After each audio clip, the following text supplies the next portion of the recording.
Assalamualaikum warahmatullahi wabarakatuh. Halo semuanya. Oh ya, sebelum itu kenalin, saya Ade Mamudin, seorang mahasiswa di Universitas Terbuka jurusan Sistem Informasi yang kebetulan sudah semester 4.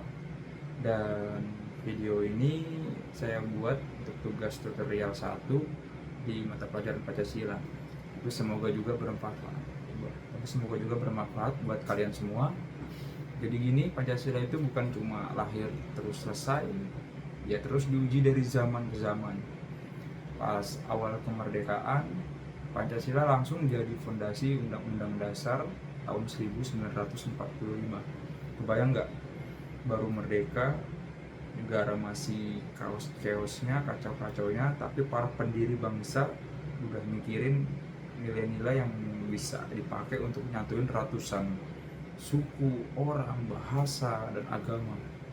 Ya, kalau dipikir-pikir itu sangat-sangat luar biasa untuk kita zaman sekarang. Nah, terus ada masa namanya Republik Indonesia Serikat atau disebut RIS pada tahun 1949.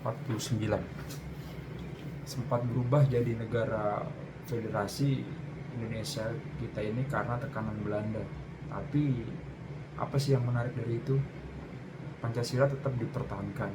Di tengah gejolak itu, Pancasila jadi semacam jangkar yang bikin identitas kita gak hilang. Lanjut ke era demokrasi terpimpin sekitar tahun 59 sampai 65. Nah, ini mulai tricky di sini nih. Pancasila mulai dipakai buat legitimasi kekuasaan, musyawarah yang harusnya jadi semangat sila keempat kita mulai tersingkirkan atau terkikis di masa itu. Suara rakyat mulai dibatasi, dan ini jadi pelajaran penting untuk kita semua.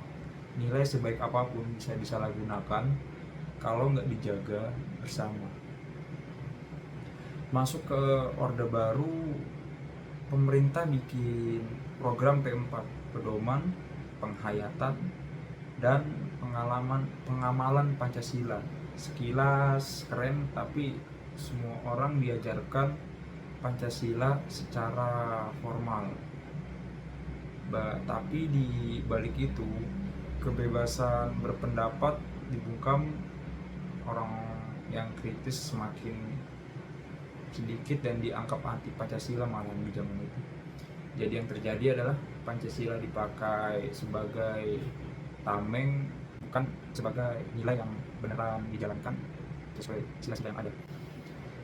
Dan akhirnya pada tahun 1998 reformasi, ini momen yang kita tahu semua, di mana rakyat bergerak dan Pancasila dikembalikan ke tangan semua orang, semua bangsa, semua masyarakat yang ada di Indonesia, bukan cuma segelintir pengusaha atau penguasa.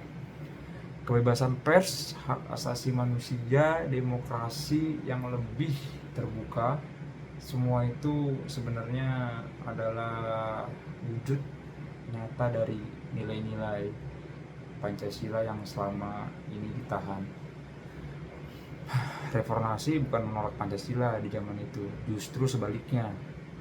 Dia memanggil seluruh elemen masyarakat atau seluruh masyarakat Pancasila untuk kembali ke makna aslinya. Kalau saya tarik pelajaran dari semua ini, satu hal yang paling saya rasain adalah Pancasila bukan hafalan, bukan yang harus cuma jadi kalimat sejarah. Dia adalah tanggung jawab kita semua. Setiap kali Pancasila dijauhin dari rakyatnya, dari bangsa Indonesia, bangsa ini pasti mundur.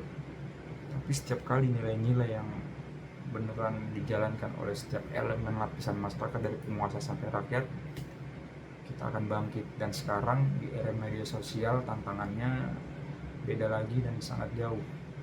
Contohnya seperti hoax, polarisasi, saling serang di kolom komentar. Itu semua sebenarnya sangat-sangat berlawanan sama semangat Pancasila yang ada. Kita dipanggil buat dialog, bukan buat debat kusir. Saling membangun, bukan buat menghancurkan. sebagai anak muda, saya rasa tugas kita bukan cuma ngerti sejarahnya, tapi harus tetap konsisten menjaga nilai yang mulai dari hal-hal kecil kita seharian. Oke, mungkin segitu dulu tentang perjalanan dari Pancasila sampai sekarang. Semoga video ini bermanfaat dan semoga kita semua jadi generasi yang gak cuma hafal dan tahu sejarahnya dari Pancasila dari pelajaran, tapi beneran ngerasain dan ngamalin nilai-nilai yang ada di Pancasila itu dalam kehidupan keseharian kita. Makasih yang sudah nonton. Sampai ketemu di video selanjutnya. Mohon maaf apabila ada salah-salah kata. Saya Ade Mumudin. Terima kasih. Salam Pancasila.